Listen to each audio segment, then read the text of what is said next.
ನೋಡೋಣ. ಹಾಂ, ಶಿವಣ್ಣ ಈಗ ಜಸ್ಟ್ ಮಾತಾಡಿದೆ, ಈಗ ಫ್ಲೈಟಲ್ಲಿ ಕೂತ್ಕೊಂಡ್ರು. ನಾನು ಇಲ್ಲಿ ಬರೋಕ್ಕಿಂತ ಮುಂಚೆ ಈಗ ಫ್ಲೈಟಲ್ಲಿ ಆಯಿತು, 1 hour ಆಯಿತು. ಎಲ್ಲರೂ ಕಾಯ್ತಾ ಇದ್ದಾರೆ, ನಾನು ಕಾಯ್ತಾ ಇದ್ದೀನಿ. ಅವ್ರಿಗೆ ಹೇಳಿದೆ ನಾನು ಇರಲ್ಲ, ಯಾಕೆಂದರೆ ನಾಳೆ 8:00 ಇಲ್ಲಿ ಲ್ಯಾಂಡ್ ಆಗ್ತಾರೆ.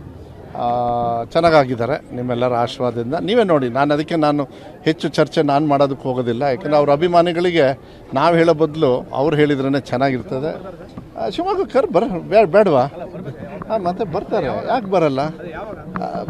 ಬರಲಿ, ಅವ್ರು ಬಂದು ಇಡೀ ಅವರ ರಾಜ್ಯದ ಅಭಿಮಾನಿಗಳಿರ್ತಾರೆ, ಎಲ್ಲರೂ ಹತ್ತಿರ ಇರೋರೆಲ್ಲರೂ ಕೂಡ ಸ್ವಲ್ಪ ದಿವಸ ಆಗ್ತದೆ, ಆಗಲಿ, ಒಂದು 20 ದಿವಸ, 1 ತಿಂಗಳಾಗಲಿ, ಆಮೇಲೆ ಆರಾಮಾಗಿ ಕರೆಸಿ ನಿಮ್ಮನ್ನು ಭೇಟಿ ಮಾಡಿಸಿ ಆಗಲಿ. ಅವ್ರ ಅಭಿಮಾನಿಗಳು ಎಲ್ಲ ಕಡೆಯೂ ಇದ್ದಾರೆ, ಸೊ ಇಲ್ಲೂ ಇದ್ದಾರೆ. ನನಗೂ ಆಸೆ, ನಾನು ನಮ್ಮ ಭಾವವ್ರನ್ನ ಮತ್ತು ನಿಮ್ಮ ಶಿವರಾಜ್ ಕುಮಾರ್ ಅವ್ರನ್ನ ಕರೆಸ್ಬೇಕಂತ ಅವ್ರಿಗೂ ಕೂಡ ಆಸೆ ಇದೆ. ಬಟ್ ಏನಂದರೆ ಸಂತೋಷ ನೋಡಿ, ದೇವರು ಅವ್ರನ್ನ ರಕ್ಷಣೆ ಮಾಡಿದ್ದಾರೆ.